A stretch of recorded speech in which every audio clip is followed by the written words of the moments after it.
¿Dónde lo compraste? Allá en la Ciudad de México, Ah, de todas las entrevistas que hice. está buenísimo. Sí, ¿Y ¿por como qué? cuánto cuesta un tripiecito de eso? A mí me costó 600. Está muy bien. Sí. Ay, yo voy a comprar uno. Sí. En una tienda o así como en Office Depot y eso. No, en una tienda así de tecnología. Donde De esas de tecnología. Ah, yo la voy a buscar. Me gustó. ¿Y tú tienes el libro de La Luz del Mundo? ¿El que escribí? No. Ay, te lo voy a regalar. Me consiguieron unos, mira. Hace poquito, que ya habían quedado en una bodega. Pues no, lo busqué en las pues ya no hay. bibliotecas de la UNAM. Y encontré estos y que son de la primera edición. Y me los mandaron del ITESO que se habían quedado en una bodega. Así ya te tocó. Gracias. Bueno, vamos a comer. Bueno, buenas tardes. Nos encontramos con la doctora Ángela René de la Torre Castellanos. Ella, voy a hacer una breve reseña de su carrera académica.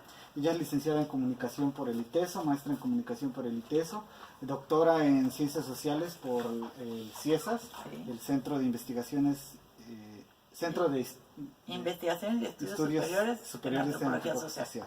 o de Occidente, aquí en Guadalajara, Jalisco. Bueno, ella, su línea de investigación es cultura e identidades contemporáneas, y también intereses de investigación es antropología, historia de la religión, cultura e ideología. Bueno, la doctora le voy a realizar una entrevista en base a la cultura política de la Iglesia La Luz del Mundo. Esta entrevista es únicamente con objetivo de recabar información sobre el tema de la cultura política de miembros de dicha organización, aquí en Guadalajara, con fines meramente académicos para la realización de tesis de grado. Bueno, la primera pregunta, doctora. ¿Cuál es su impresión sobre la cultura política de los mexicanos? O sea, en general, la cultura política del mexicano. Pues sigue siendo una cultura política que espera que le resuelvan, que los líderes políticos, por ejemplo ahorita con lo de Andrés Manuel López Obrador, la gente está esperando que casi resuelva de forma mágica muchos de los problemas que tenemos y se crea grandes expectativas sobre, y al mismo tiempo al crear esas grandes expectativas sobre los líderes políticos, también se les otorga un poder desmedido, creo yo. ¿Cuál es su impresión sobre la cultura política específicamente de los miembros de la Iglesia La Luz del Mundo? O sea, ¿cómo yo creo que la cultura política inicial de la organización tuvo mucho que ver con la herencia de la cultura política que tuvimos muchas generaciones que vivimos durante los 70 y tantos años de régimen unipartidista, de Estado y priista, ¿no? Lo que le llaman la dictadura perfecta. Y creo que muchísimos de los valores de ese nacionalismo que estuvo ligado al PRI fueron introyectados como parte de la cultura política de la Iglesia de la Luz del Mundo, con todo lo que conllevaba ese modelo unipartidista que se apoyaba también en el corporativismo de los grupos, ¿no? Y donde la Luz del Mundo durante mucho tiempo pues sí funcionó como un brazo derecho del PRI, como una forma corporativa. Pero a la hora también que viene un cambio en el modelo político de unipartidismo a la apertura hacia otros partidos, también la propia organización de la Luz del Mundo cambia y se convierte en una organización que busca negociar de manera diferencial con otros partidos y ya no es únicamente leal al PRI. ¿Cuál es ¿qué es el poder para la Iglesia La Luz del Mundo? ¿Cómo podemos entender el poder para esta organización? Pues mira, yo creo que en primer lugar, como es una religión, las religiones lo que buscan hacer es metaforizar y traducir todos los elementos de poder a elementos divinos que no dependen de la historia ni del ser humano. pero eso es todas las religiones. La mayoría de las religiones, por principio, no aceptan el tema del poder, ¿sí? O sea, siempre se va a hablar de que son fuerzas de Dios, es decir, va a haber, como dice Weber, teodiceas, ¿no? Y no sociodiceas. Es decir, es Dios el que decide que las cosas sean así. Y porque así las hizo Dios, así tú tienes que acatar el poder.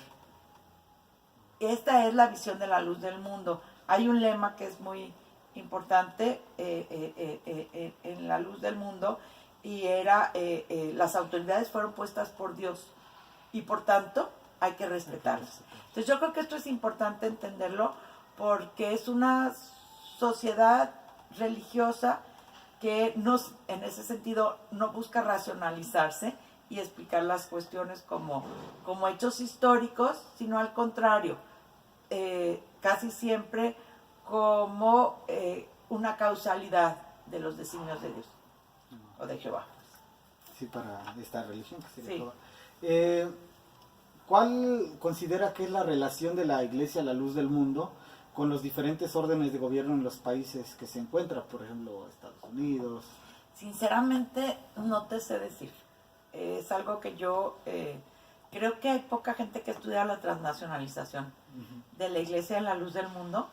Creo que es un reto que sería interesante, porque claro que pensamos, ok, entendemos más o menos cómo funciona México y cómo lo pueden hacer en México, pero no, y todavía podemos imaginar que, y lo podemos ver, ¿no? Que en Estados Unidos pues empieza de alguna manera con una representación de los mexicanos, que eso se amplía hacia el ámbito de los latinos o hispanos, ¿no? Pero ahora incluso hay afrodescendientes o otro tipo de membresía de otros orígenes étnicos y nacionales, y pues realmente ahí no sabemos cómo se dan esos elementos de identificación dentro de la Iglesia. Supongo que en otros países pues tiene que ser mucho más abierta a adaptarse, por no ser una institución tan fuerte, y tiene que estar mucho más, como pasa incluso hasta con el Islam. Por ejemplo, aquí en México, en comunidades de 50, pues no puede decirle, ustedes tienen que hablar árabe, pues hagan sus ceremonias en español. O no les pueden decir, ustedes tienen que comer tal cosa, si no existen esos elementos. Yo supongo que de igual manera la luz del mundo pues tiene que ser mucho más flexible en muchos de sus códigos y normas en aquellos lugares donde empiezan las misiones, que por ejemplo en la sede de la hermosa provincia.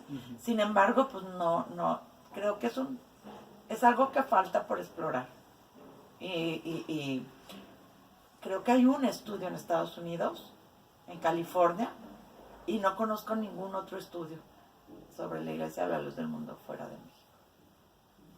Debería haber, ¿no?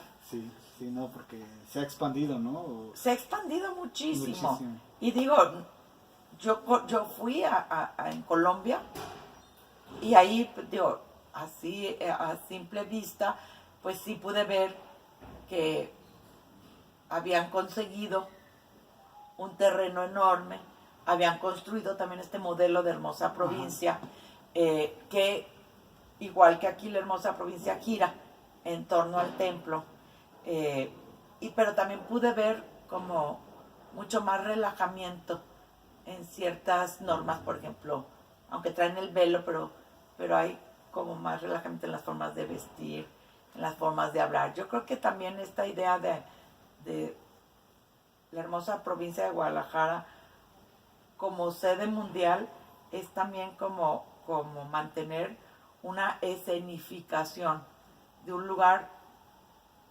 sagrado, ¿no? Y que eso también implica una regulación, pues todo, desde las fachadas de las casas, desde el vestir, desde el hablar, que crean, ¿no? Toda esta forma de escenario del pueblo elegido de Dios. Pero esto no sucede siempre hacia afuera. Bueno,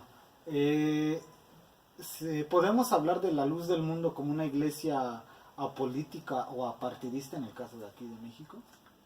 No, yo creo que no. Digo, a ver, yo creo que lo que dije, ya no podemos seguir hablando Que es unipartidista. de que la Iglesia de la Luz del Mundo sigue siendo el brazo derecho del PRI. Del PRI. Eso para nada, Ajá.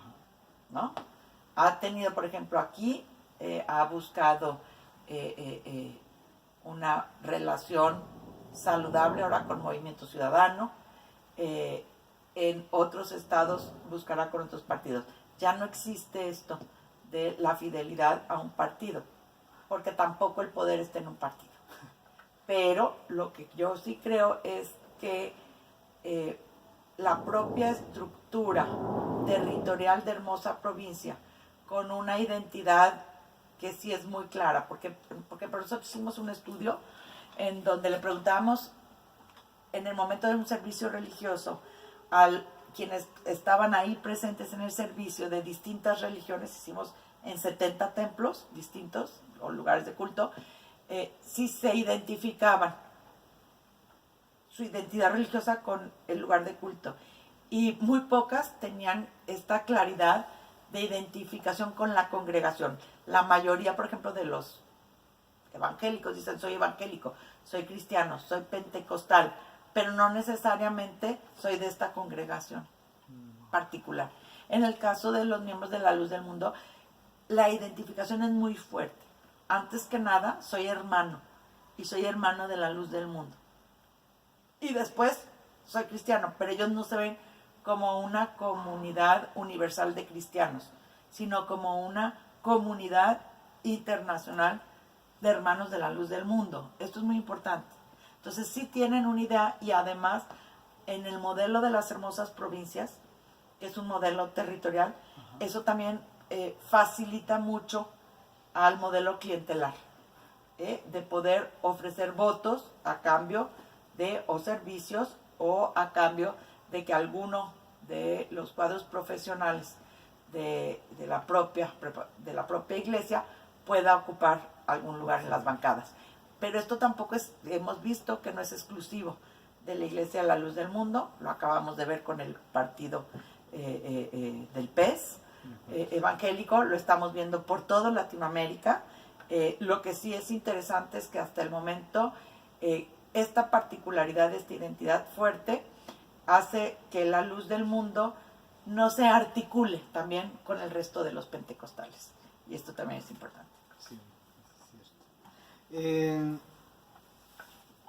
¿Existe algún tipo, es decir, o sea, hay una organización al interior de la Iglesia de la Luz del Mundo? ¿Podemos hablar de que hay una jerarquía establecida dentro de la organización religiosa? Claro, tienen un organigrama y tienen una jerarquía totalmente piramidal, muy institucionalizada, y tienen muchos años con esta institucionalización muy clara de su jerarquía. No, eso digo, ellos mismos en el momento te la dan, con roles muy específicos. Hay una alta sofisticación de institucionalización, de organigrama y de jerarquía, e incluso de esta división entre lo que es el programa, digamos, más cívico-social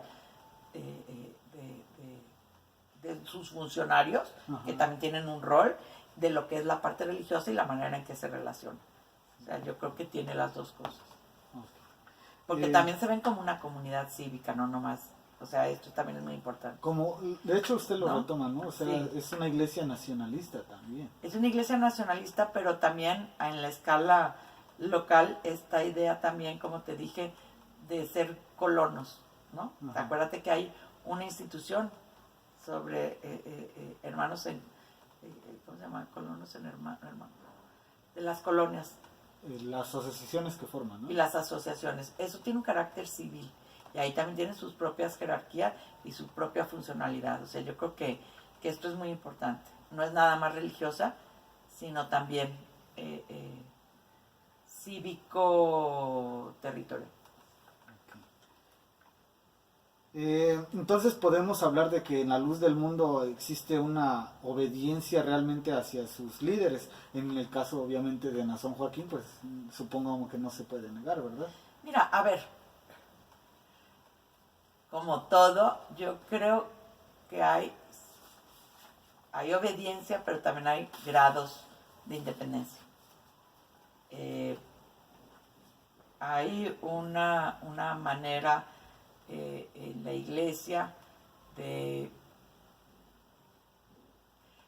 buscar que de alguna manera se ajusten a una serie de normas, ¿no? O sea, pero también siempre los creyentes, todos los creyentes en todas las instituciones, pues hay también ciertos grados de elementos donde se irrumpe la norma. O sea, siempre hay que considerar esto, ¿no? O sea,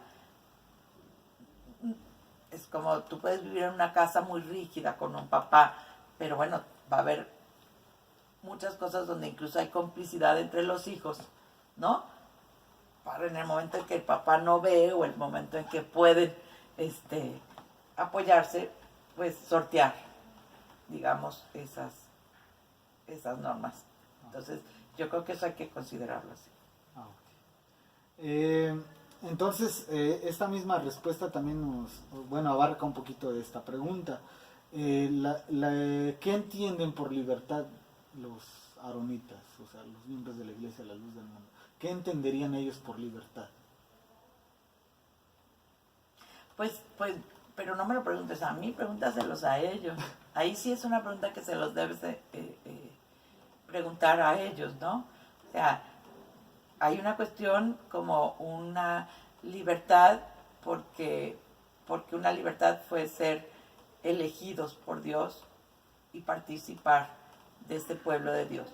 De todos modos, yo sí creo que de cuando yo hice el estudio ahora hay más flexibilidad en muchas cosas. Muchas cosas sí cambiaron. Por ejemplo, cuando yo hice el estudio, y yo lo digo,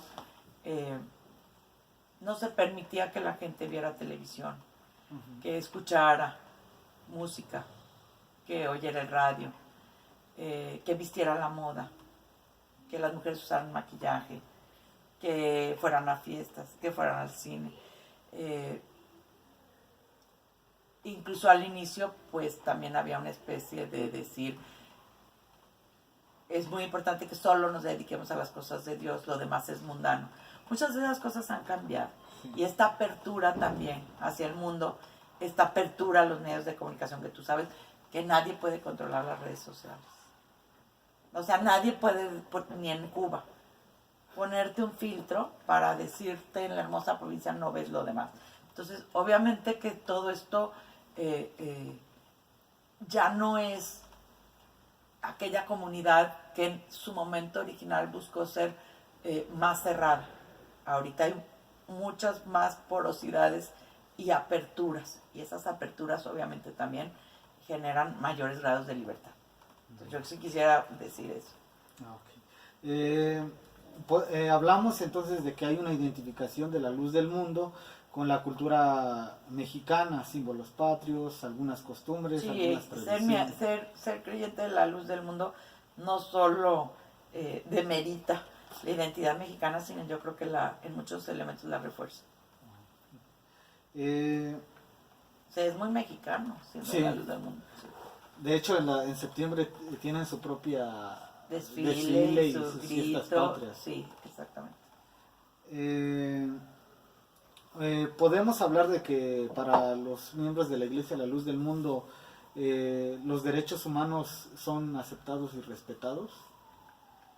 A ver, yo creo que hay una parte donde la Iglesia La Luz del Mundo incluso ha incorporado el discurso de la defensa de los derechos humanos y también el de la laicidad. Eso, por ejemplo, se puede ver en el libro que hizo Bernardo Barranco. Uh-huh.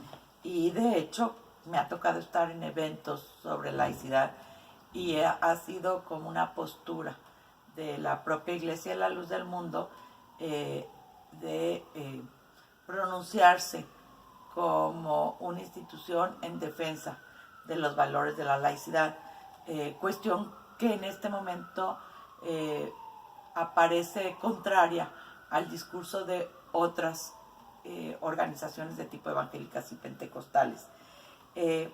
Ahora, esto no quiere decir que la laicidad, que ellos, como ellas la piensan, sea igual a como la pueda pensar un jacobino, como la pueda pensar un católico. Yo creo que hay que entender qué entienden por laicidad, y yo creo que eso es importante.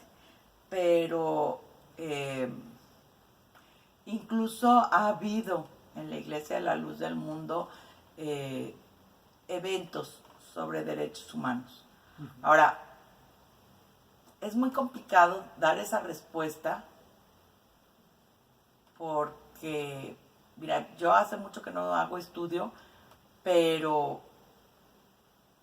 para decir eso habría que revisar casi uno por uno de esos derechos humanos, ¿no? Sí. O sea, porque ahora tenemos incluso, perdón lo que le diga, pero también tenemos derechos de nuevas generaciones. Entonces, si tú me preguntas por los derechos de la homosexualidad, pues creo que ninguna de las iglesias respeta esos libertades y derechos de la homosexualidad. Entonces, esa pregunta tan englobada me parece genérica, un poco riesgosa, porque decir no o decir sí, pues creo que no es así.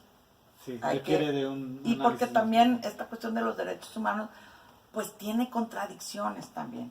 A veces muchos de los derechos individuales se contradicen con los derechos grupales, con los derechos de la libertad religiosa, con los derechos entonces habría que, es un tema importante, y donde además, como te digo, uno de esos derechos es el derecho a la libertad religiosa, ¿no? Que obviamente todas las iglesias proclaman. Sí. Pero eso no quiere decir que todas las iglesias estén a favor del derecho de los otros, sino de su derecho. Y ahí es sumamente complicado. Sí, eso es muy cierto. ¿Qué tipo de relaciones mantiene la Iglesia de la Luz del Mundo con otras congregaciones religiosas? Dígase católicos, evangélicos, pentecostales. Siempre ha sido mucho más independiente. En el origen de su historia sí, obviamente tuvo mucha relación con otras iglesias protestantes y pentecostales. Pero incluso cuando en 1992, cuando era el 90 o 92, 90, en los trámites en gobernación, que muchas congregaciones se conjuntaron para hacer su registro, la Luz del Mundo lo hizo de manera individual. Yo creo que en muchas, casi siempre actúa de manera individual, no en convergencia con otras iglesias. Sí. De hecho, por ejemplo, aquí me parece que aquí en Guadalajara hubo una marcha en defensa de la vida cuando se iba a aprobar lo del aborto. Sí. Y Iglesia Católica y iglesias evangélicas, pentecostales se unieron. Sí. Y la Iglesia de la Luz del Mundo no. La Iglesia de la Luz del Mundo no. O sea, es más... Y bueno, además de que sí, yo creo que bueno, que es parte de lo que yo también ahí, ¿te acuerdas que analizo los discursos en una parte del libro? Sí había una dosis de un discurso anticatólico muy fuerte en la Iglesia de la Luz del Mundo. Y también de la descalificación de los otros, porque siempre se presentaba como la única y auténtica revelada por Dios. Entonces ahí es algo complicado. Y también también las otras iglesias protestantes y evangélicas criticaban mucho a la Congregación de la Luz del Mundo por la centralidad que tenían en sus líderes. Sí. Ya ahora, bueno, como lo ha mencionado, ya no ha estudiado la Luz del Mundo tan contemporáneamente, pero usted vive aquí en Guadalajara y podemos hablar de que los miembros de esta iglesia ya son más activos o son activos en la vida social y política de aquí de Guadalajara. Mira, yo creo que uno de los elementos que la Luz del Mundo ha experimentado y de manera exitosa, y que además pues eso también se ve, es que ha habido de alguna manera una especie de movilidad social, económica, entre los miembros de su propia iglesia. a partir como de los años 80, junto con la construcción del Gran Templo, la propia iglesia apuesta por una profesionalización de sus cuadros y empieza a apoyar que muchos estudien arquitectura, muchos para ingeniería, para la propia construcción, para abogados, ahora comunicación, incluso tienen una universidad propia, generando técnicos especializados, y eso obviamente pues hace que muchos de los miembros estén capacitados para tener puestos importantes y tener una participación en la vida social y política de la ciudad. Sí. Okay. ¿Cuál es la posición de la Iglesia a la Luz del Mundo con relación a otras posturas de la Iglesia católica y o protestantes? ¿A cuáles posturas? Porque por ejemplo, el vuelve a ser muy... El ecumenismo es una de las claves, ¿no? Que entre Iglesia católica y algunas iglesias protestantes... Pues mira, nunca se le ha visto a la luz del mundo. Yo he sido invitada a participar en algunos eventos ecuménicos. Aquí no lo ha hecho, pero por ejemplo, también te puedo decir que en Medellín sí lo hizo. Entonces había que ver, porque en Medellín, que fue la que me invitó Ana, ella incluso era la que organizaba, y esta hermana de la Luz del Mundo era incluso la que convocaba tanto a congresos que tenían que ver como comunismo y a movimientos y programas donde confluían distintas iglesias para hacer programas por la paz, y fue muy interesante.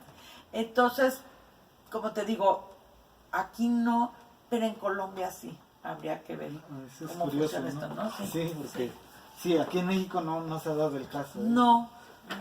Y además porque como usted lo menciona, ¿no? O sea, siempre ha mantenido ese discurso anticatólico, ¿no? Sí. O bueno. Y bueno, también la Iglesia Católica ha tenido un discurso antisectas muy fuerte. Sí. Yo creo que es de ida y vuelta, ¿no?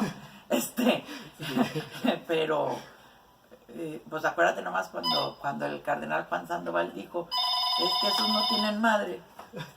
A ver, espera, si quieres. Bueno. Ay, muy bien. ¿Te hablo al ratito o urge algo? Muy bien, muchas gracias. Y ya vi lo de Renata para que le ayuden. Oye, ¿tú vas a comprar o yo voy? Ok, ándale pues. Gracias, bye. Ya. Sí, eso es curioso, ¿no? Como en otros lados. No, y no lo sabía eso, la verdad, le ignoraba ese dato. No, y yo misma participé y además incluso el modelo me pareció interesantísimo porque promovían distintas iglesias, judía, hindú, evangélicas, protestantes, en una feria donde era una muestra de música y comida ritual. Y yo estuve ahí, o sea, no me lo contaron. Y ahí estaba la Luz del Mundo. Sería muy interesante que aquí también se pudiera hacer eso. Sí. Y tal vez retomando su propio modelo que ellos promovieron en Colombia, pudiera ser aquí también. Y yo creo que para algunos temas como ese, la paz, podría servir para sobre todo que México, igual que Colombia, pues estamos en una situación de mucha violencia. Esos temas creo que sí pueden provocar ciertos encuentros y confluencias de distintas religiones. Hay otros temas donde pues definitivamente no conviene. Eso no puede ser. Aunque, pues ya viste, hay alianzas que nos imaginábamos que doctrinalmente no podían ser, como esa de la lucha contra la ideología de género, que hizo confluir a evangélicos con católicos y que puede ser que en un momento La iglesia. Sí, nada es definitivo. Sí. Eso es importante decirlo. No, y como lo ha dicho, ¿no? O sea, la luz del mundo, no podemos hablar de la luz del mundo Así, con un bloque tampoco tan fácil, ¿eh? de la misma luz del mundo de hoy a la de hace 30 años. No, ni la de a México con la que tengan otros países. Porque te digo, en otros países va a ser más flexible. No, ¿Sí? y es que aquí como tienen a Nazón y a los líderes, como que la gente se adhiere más, ¿no? Como que dice, no hay que respetar más. Pero es como si no es lo mismo el catolicismo en el Vaticano, ¿sí? Bueno. Que en la India. Sí. O que en México. Sí. O sea, no es lo mismo. Sí, eso es cierto. ¿No? Bueno, ¿cuál es la posición de la Iglesia a la luz del mundo? Ya lo mencioné un poco, en relación a temas tabú, aborto, homosexualidad, consumo de drogas, entre otros. O sea, ¿la luz del mundo cree que no ha avanzado realmente en ese tema o ya se le está dando? A ver, es que además de ser temas tabú, son temas muy complicados. Y son temas muy complicados no nomás para las iglesias. Por ejemplo, el tema del aborto es un tema muy complicado. Es un tema muy complicado porque está atravesado exactamente por el derecho humano a la vida. Y efectivamente hay dos vidas que están ahí presentes. Entonces, no podemos también hablarlo como nomás un tema tabú. Es un tema sumamente complicado.